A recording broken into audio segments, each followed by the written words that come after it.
참 어떤 자리든지 사람의 중심에 따라서 모든 것이 다 바뀌어지는 것 같습니다. 여러분, 베델 하면 뭐가 생각납니까? 사실 베델 하면 야곱과 뗄 수 없는 정말 하나님 앞에서 살아갔던 삶의 자리 아닙니까? 그런데 여로보암이 베델에 자기 나름대로 자기 뜻을 따라 성전을 세우자 그곳은 너무나 하나님께는 아름답지 못한 장소가 되어지는 것 같습니다. 여러분, 하나님이 우리에게 원하시는 한 가지가 있습니다. 하나님이 꼭 우리에게 원하시는 한 가지가 있어요.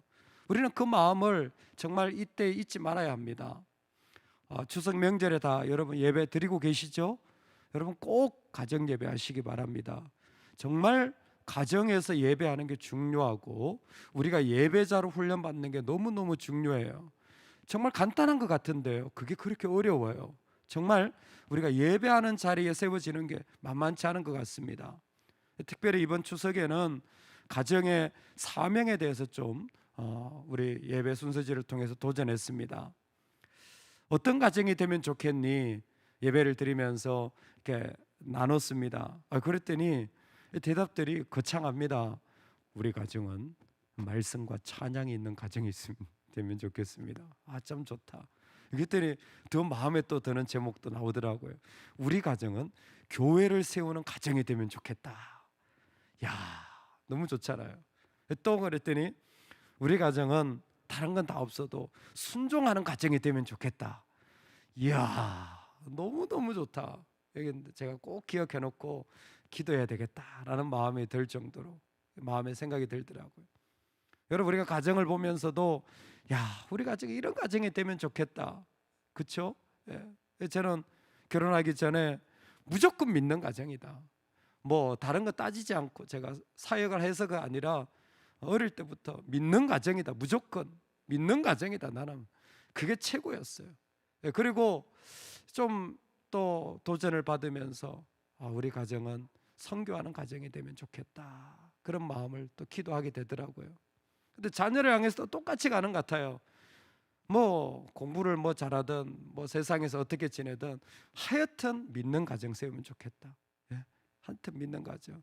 가능하면 교회 안에서 결혼하면 좋겠다. 교회 안에서. 근데 얘들은 좀 서로 좀 눈빛이 스파크가 안 일어나는 것 같아요. 빨리 좀 일어나가지고 빨리빨리 하면 좋겠는데. 그렇죠? 우리가 원하는 게 있다면요, 하나님 원하시는 한 가지예요. 뭘까요? 열왕기에서 원하는 거 하나예요. 하나님의 길로 행하라. 하나님의 길로 행하라. 하나잖아요. 여로보암한테 했던 말은 다윗한테 했던 말이고 솔로몬한테 했던 말이 계속 반복되어지잖아요. 하나님의 길로 행하라. 우리한테 계속 하는 거예요. 계속 하나님이 우리한테 말씀하시는 게 하나님의 길로 행하라. 할렐루야. 여러분, 우리가 지금 이 시대에 다른 건 몰라도 우리가 주의 길로 행하는 은혜가 있기를 소망합니다. 아멘. 주의 길로 행한다라는 게 뭡니까? 듣고 그대로 순종하는 거예요. 듣고 순종하는 거예요. 그 순종한다라는 것을 어떤 분은 이렇게 설명했더라고요. 나의 의지를 내어놓고 나를 맡겨드리는 거다. 그러니까 내 생각과 마음을 내려놓고 맡겨드리는 게 순종이라는 거예요. 그렇게 설명하더라고요. 참 맞는 것 같습니다. 우리가 얼마나 내 얘기와 내 생각과 내 의지가 많습니까? 근데 뭐예요? 하나님이 계속 두드리면서 여로보암아, 내가 땅 10개라도 너한테 준다. 그런데 내가 너한테 기대하는 건 하나야. 네가 나의 길로 행하면, 즉 네가 나를 순종하면 그것보다 내가 원하는 게 없어. 여러분, 참 신기한 게 있잖아요. 하나님을 순종하는 게 얼마나 아름답습니까? 하나님을 순종하는 게 얼마나 멋집니까? 할렐루야. 근데 순종을 딱 던져보면요, 순종하든지 도망가든지 둘 중에 하나예요. 순종하든지 도망가든지. 그러니까 순종을 자꾸 피해요. 자꾸 연기시켜요. 여로보암이 지금 뭐 하고 있냐면 하나님을 순종하라 그랬는데 이 베델에서 분향을 하고 있는 거예요. 그게 뭐냐면 하나님을 지금 피하고 있는 거예요. 자기 방식으로 피하고 있는 겁니다. 분명히 하나님을 순종해서 그 순종으로 예루살렘에 가서 딱 하면 좋은데 자기 마음에 부담이 되는 게 있는 거예요. 그 두려움이 있는 거예요. 그게 참 누구한테도 말 못하는, 드러난 것은 거창한데 뭐 애국이고 뭐 드러난 건 거창해요. 뭐 어떻고 거창한데 사실 그 안에는 뭐냐면 순종하지 못할 이유가 숨어져 있는 거예요. 그 두려움과 어려움이 그 안에 있는 거예요. 그래서 뭐예요?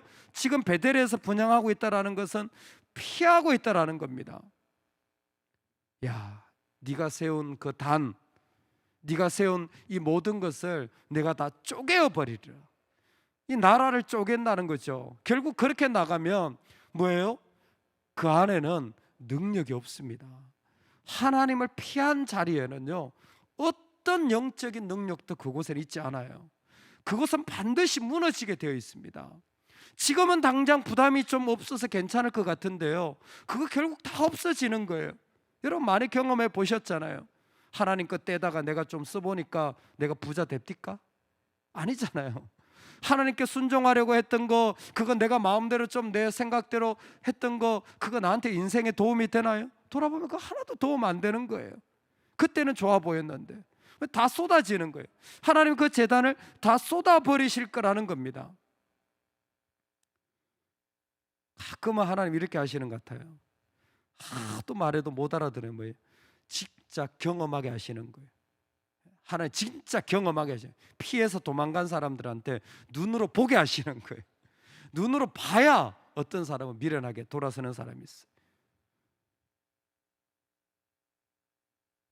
그날에 그가 징조를 들어 이르되 이는 여호와께서 말씀하신 징조라. 제단이 갈라지며 그 위에 있는 재가 쏟아지리라 하며 여로보암 왕이 하나님의 사람이 베델에 있는 제단을 향하여 외쳐 말함을 들을 때에 제단에서 손을 펴며 그를 잡으라 하더라. 그를 향하여 편 손이 말라 다시 거두지 못하며. 아멘. 딱 손을 펴서 잡으라 그랬는데 하나님 시청각으로 손을 딱 펼쳤는데 뭐예요? 손이 그 자리에서 말랐다는 게 뭐냐면 힘이 없어졌다라는 거예요. 그러니까 지금까지 재단을 쌓고 얼마나 열심히 다 했어요. 근데 뭐예요? 아무 능력이 없는 거예요. 그래서 아무런 생명이 일어나질 않습니다. 아무리 많이 쌓아놔 보세요. 아무리 내 생각대로 해보세요. 그겐 생명이 없습니다. 손이 말라버려요. 시청각으로 보여주는 거예요. 사고가 나든지 어떤 어려움을 당하든지 심각한 어떤 문제에 직면하든지 손을 펴서 말라버리게 하시는 거예요. 하나님 보여주시는 거예요. 네가 그렇게 피해봤자 그것에 능력이 없다라는 겁니다.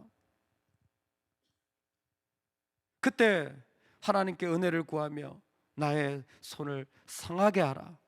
그랬더니 하나님이 그 선지자를 통하여 기도한 그 기도를 받으셔서 그 손을 다시 고쳐주는 거예요. 이게 뭐냐면 깨달으라는 거예요.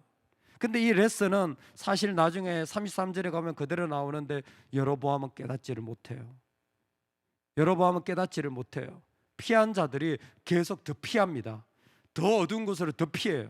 더 멀리 가요. 그냥 아예 상관없는 것처럼 살려고 합니다. 참 안타깝죠. 하나님이 그 모습을 다시 한번 말씀하여 주시면서 오늘 여기에 이름 없는 하나님의 사람을 보내주십니다. 하나님의 사람에게 말하는데 네가 지금 여로보암에게 가서 떡도 먹지 말고 물도 마시지 말고 그 갈 때도 같은 길로 가지 말고 다른 길로 돌아가라. 하나님의 사람이 누군지 모릅니다. 느닷없이 이 사람이 등장하는 거예요. 그래서 이 사람이 그곳에서 이제 그 일들을 다 진행하고 이제 아무것도 안 묻고 그냥 손만 고쳐주고는 그냥 그대로 가버리는 겁니다. 아니 네가 원하면 내 나라의 절반이라도 주겠다. 뭐예요? 베델에는요 하나님의 분깃이 없어요. 순종하지 않은 자들에게는 하나님의 분깃이 없어요. 거기서 하나님이 영광 받으실 일은 아무것도 없습니다. 거기선 떡도 물도 아무것도 길도 같이 가지 않아요. 베델이 그렇게 아름다운 장소인데 아무런 능력들이 나지 않습니다. 어머 이런 사람들하고는 떡도 먹지 말아야 되는구나. 예, 이곳은 부정한 곳이기 때문에 악의 영향력을 받지 말아야 됩니다. 근데 가장 중요한 게 뭡니까? 순종하라는 거예요. 끝까지 순종하라는 겁니다. 이 사람을 통하여 보여주시는 거예요. 여러분 오늘 우리가 하나님을 피하지 말고 반대로 하나님이 무엇이라도 기뻐하신다면 얼싸 좋다 하고 한 걸음 그곳으로 성큼 걸어 들어가시기를 주의 이름으로 축원합니다. 정말 하나님의 간절한 소망이 주의 길로 행하는 것이었습니다. 그런데 오늘 여로보암은 피하고 있는 거예요. 얼마나 안타까운 일들이 그곳에 일어나고 있는지 모릅니다. 하나님 앞에서 피하는 자리가 아니라 정말 더 나를 내어드리는 자리로 나아가는 은혜가 있으면 좋겠습니다. 그러기 위하여 여러분 혼자 할 수 없다면 함께 하시기 바랍니다. 하나님의 사람을 보내주신 것처럼, 하나님이 그래서 도전하시는 것처럼 우리가 함께 한다면 내가 나아가지 못할 자리도 그곳에서 더 나아가게 돼요. 이 얘기가 뭐냐면 여러분 혼자 생각하고 혼자 고민하고 혼자 판단하고 여러분 혼자 끙끙 앓지 마세요. 그걸 뭐예요? 자꾸 기도 부탁을 하고 자꾸 기도 요청을 하여서 내가 피하는 방향으로 가지 않도록, 내가 다 능력이 없다면 함께 돌이켜서 함께 기도하고 함께 엎드리고 함께 예배하는 자리가 되어야 됩니다. 여러분, 가정이 믿음의 가정이 되었다라는 표시가 저는 이거라고 생각을 합니다. 뭐예요? 내 안에 어떤 소망이 있고 고민이 있다면 뭐예요? 함께 나누는 자리가 되어지는 게 이미 예배가 훈련이 됐다라는 겁니다. 그 영적인 자리가 준비가 됐다라는 거예요. 가정에서 어떤 고통이 있을 때 함께 기도할 수 있다면 그게 가장 큰 아름다움이에요. 아우, 얘들이 무슨 기도를 할 수 있어? 아니요. 여러분, 부모도 자녀한테 기도 부탁을 하셔야 됩니다. 그게 지혜로운 거예요. 그래야 나도 돌이키고 그도 돌이키는 거예요. 함께 지어져 가는 겁니다. 가정만 그렇습니까? 교회 공동체도 마찬가지입니다. 작은 것 같지만 함께 기도할 때 내가 피하려고 하는 방향을 나도 모르게 세워가는 거예요. 어머, 날 순종하고 싶었는데, 여러분 딱 알잖아요. 순종의 자리들은요 늘 자꾸만 식어지려고 하고 타협되려고 하고 저 멀리 자꾸 도망가려고 하잖아요. 그런 마음들을 뭐예요? 같이 걸어가도록 도전하는 겁니다. 어떤 분들은 전혀 상관없는 기도 제목일 수도 있어요. 왜 이런 기도 제목을 하지? 상관없어요. 함께 지어져 가는 곳이 교회요, 함께 지어져 가는 곳이 예배의 자리입니다. 저와 여러분을 통하여 하나님은 우리 가운데서 피할 대상이 아니라 내가 예배하고 내 자신을 맡기는 대상이 되기를 주의 이름으로 축원합니다. 아멘. 우리 같이 한번 기도하겠습니다.